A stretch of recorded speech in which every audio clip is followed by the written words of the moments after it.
শুরু থেকে metro rail নেটওয়ার্কের আওতায় আনার কথা ছিল পুরান ঢাকা বাসিন্দাদের। সেই লক্ষ্যে মেট্রো রেলের মেস র্যাপিড ট্রানজিট লাইন 2 এর নকশা করা হয়েছিল।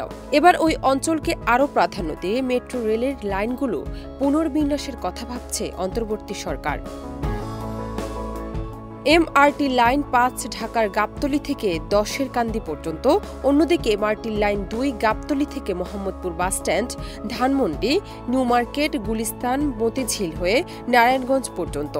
এর সঙ্গে গুলিস্তান থেকে সদরঘাট পর্যন্ত একটি শাখার মাধ্যমে এমআরটি লাইন 2 থেকে যুক্ত হবে পুরান ঢাকা। নতুন এই রুটটি বৃহৎ একটি জনগোষ্ঠীকে সেবা দেবে বলে আশা করছে কর্তৃপক্ষ। পরিকল্পনা কমিশনের কর্মকর্তারা জানিয়েছেন, এমআরটি লাইন 2 নির্মাণের পাশাপাশি আরও কয়েকটি রুট বিবেচনাধীন রয়েছে। এমআরটি লাইন 5 প্রকল্পটি সম্পূর্ণরূপে বাতিল করা হতে পারে বা এর কিছু অংশের কাজ বাস্তবায়ন করা হতে পারে বলে জানান তারা। প্রস্তাবনা অনুযায়ী বর্তমানে অপারেশনে থাকা এমআরটি লাইন 6-এর সঙ্গে নতুন একটি ব্রাঞ্চ লাইন বিজয় সরণিতে যুক্ত হতে পারে এমআরটি লাইন 2-এর সঙ্গে। যদিও আগের নকশায় এমআরটি লাইন 2 ও এমআরটি লাইন 6-এর একটি সংযোগ রয়েছে কমলাপুর হাবে।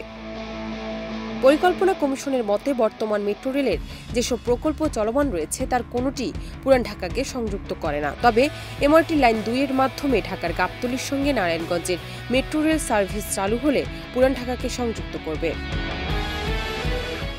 ডেস্ক রিপোর্ট, দেশ রূপান্তর।